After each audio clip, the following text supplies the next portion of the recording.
murongo wa telefone namushakishije mushakisha kubura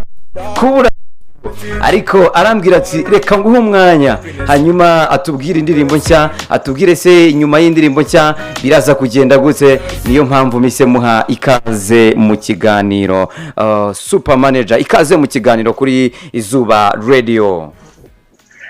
Murakoze cyane ndasuza abadukurikiye mbere ya byose ndasuza abantu bose bakurikiye Izuba ndabashimira ko baduha umwanya akabakana dushyigikira kuko ibyo dukora tubikorera bo ntabwo twakabaye turi abasitari atari bo batumye tuba abasitari mbere ya byose rero ndabasuza aho bari bose aho banyumvira nk'uko wari ubivuze rero indirimbo yanjye nshya nasohoye yitwa Happiness mu by'ukuri indirimbo ngira ngo abantu baribonye hano muri Kigali yaciye ibintu indirimbo irimo kuzamuka buri kanya kuri platform zose ni indirimbo nari cyane cyane ngamije okay wenda utaragira aho ngaho igitekerezo cyaje gute cya Happiness cyaje gute? Ni igitekerezo cyaje bitewe na case yari imaze iminsi cyangwa urubanza rw'umuntu wari umaze iminsi witwa ngo ni Prince Kid. Urabizi ko hari urubanza rwari rumaze bavuga ngo Prince Kid nyine yasabye Happiness nawe urabizi muri ya audio yari kodinzwe byatumye rero mu by'ukuri mvuga ni reka mwereho mvuge nigisha abantu mbwira abantu ko saba Happiness yagushaka ibyishimo kumuko nk'uko yabisobanura muri audio si bibi ariko uteretse mu buryo bwiza ariko ushaka gufata ku ngufu cyangwa ugakoresha kwitwaza icyo ari cyo bihanwa n'amategeko. Niyo mpamvu muri iyo ndirimbo wumva aramvuga ni nubwo ndi bose nanjye ndi ndasabye rwose girira ubuntu bitaba urubanza ukaneza abantu abisi ntibabura urunturuntu dupfa bogari nka ndeba umuntu ngira ngo urabyumva bazenze gukora ibintu super okay ati ngo ndi boga nkaba umuntu ndamugarukaho ese tusubiye ku busobanuro bw'indirimbo bisa nkaho nawe wa profisi ukisabira Happiness. Mu by'ukuri ntabwo na profisi ngo nisabire Happiness nk'uko ubivuze iyo ndirimbo ubundi yigisha abakoresha gukoresha imyanya cyangwa gukoresha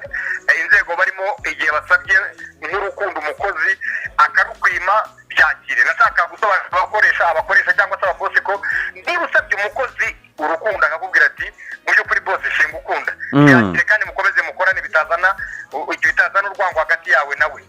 ukamwima uburenganzira bwe cyangwa ukamwirukana ku kazi cyangwa ukamwima akazi bitewe n'uko ngo yakwimye urarana nawe. Icyo ni icya mbere. Icya kabiri nabwiraga n'abakozi ko abakoresha nabo nubwo ari abakoresha yego ariko nyuma yo kuba abakoresha nabo ari abantu bateretse mu buryo bwiza bakemerwa nta gitangaza kuko nabo ni abantu nk'abandi nubwo ari abakoresha nubwo ari abakozi ariko nabo ni abantu ibibakubukiremo muntu nabo bibabaho. Icya gatatu nabwiraga abana b'abakobwa ko umuco wo kurikodinga nawo atari mwiza akagutereta ukamwanga ushobora kumubwira uti shinga ushaka akoresheje sexual harassment cyangwa agashaka gukoresha imbaraga wamurikodinga kubera yuko urumva ko ashaka kukubuza cyangwa se kugufosinga cyangwa kugutorotera mu rukundo ariko atagukoreye ibyo ngibyo akakubwira ati ndagukunda runaka cyangwa se ndagusaba ko dukundana mu buryo bwiza ukumva utamukunda se nk'aho muri kodinga ushobora kumubwira uti oya ntabwo bivamo rwose kandi ndanasaba bose ngo nibabwirwa ngo ntibivamo bajye babyakira kandi ntibazane urubanza cyangwa se urwangano hagati yabo n'abakozi. Ni super manager ati ngiye ko nyine boy sinanywa widi atahubwo utazankora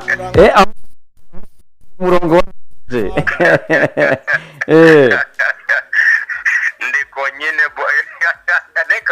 ndiko nyine boy sinywa widi